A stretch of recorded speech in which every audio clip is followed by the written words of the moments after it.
আপনি যদি আওয়ামী লীগ না করেন, আওয়ামী লীগের নির্বাচন যদি আপনি না করেন, আওয়ামী লীগের দল সমর্থন না করেন, তাহলে আমরা আওয়ামী লীগ করবো কেউ?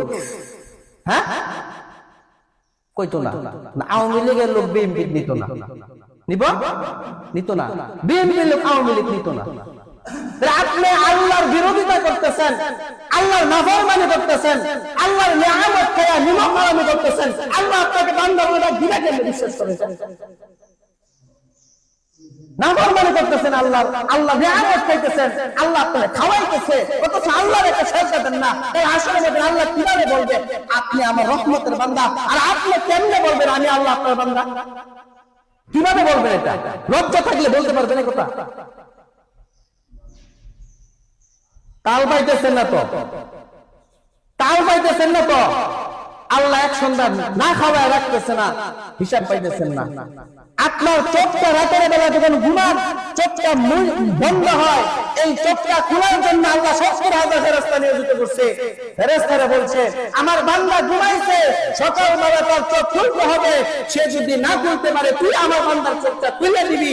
আর সেই আল্লাহর ফেরেশতাগুলো আল্লাহর দয়া দিয়া মায়া দিয়া চোখগুলো খুলে দিতেছে। অথচ হজরের সময় আল্লাহর একটা সেজদা দিয়া বলো না আল্লাহ তুমি আমার চোখটা খুলে দিছো, আল্লাহ আমি তোমার একটা সেজদা দিলাম। মুসলমানের পরিচয় দিতেছেন, ইমানদারের পরিচয় দেন, সব দুনিয়ার সব বুঝেন, দুনিয়া সব বুঝতেছেন। ছেলে মেয়ে, অর্থ সম্পদ, টাকা পয়সা, বাড়ি গাড়ি, সব তো কোনটাতে বুঝ কম আসে না। এখনো দেখি না তো একজন এটা বুঝে না। আল্লাহকে সেজদা দেওয়া লাগবে, এটা বুঝেন না কেন? হ্যাঁ, আপনি কি নিয়ে দেবেন আল্লাহর কাছে? আপনার ধারণা আল্লাহর আপনি বুঝাই দেন, ছয়নে বুঝাই দেন। এটা চিন্তা ভাবনা ছাড়া দেন, এই চিন্তা ভাবনা ছাড়েন। দুনিয়ার কাউকে বোঝানো দেয়, আল্লাহর বোঝান দেখুন। আল্লাহর বুঝ কম না, আল্লাহ আপনার কাছ থেকে বুঝ নেওয়া লাগবে না।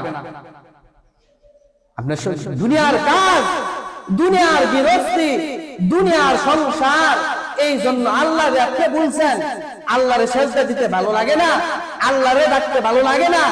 ভালো লাগে কি? আজকে সন্তানের দোহাই দেয়, সন্তানের মায়া, বিবির মায়া, জায়গার মধ্যে সব সন্তান মারা দিতে পারবো আল্লাহ।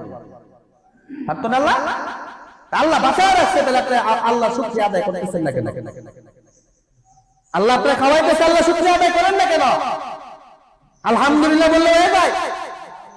আলহামদুলিল্লাহ বললে শুধু হয়ে যায় না, আল্লাহর শুকরিয়া আদায়ের জন্য আল্লাহর প্রথমে মাথা নয়া সেজদায় পড়ে থাকতে হবে।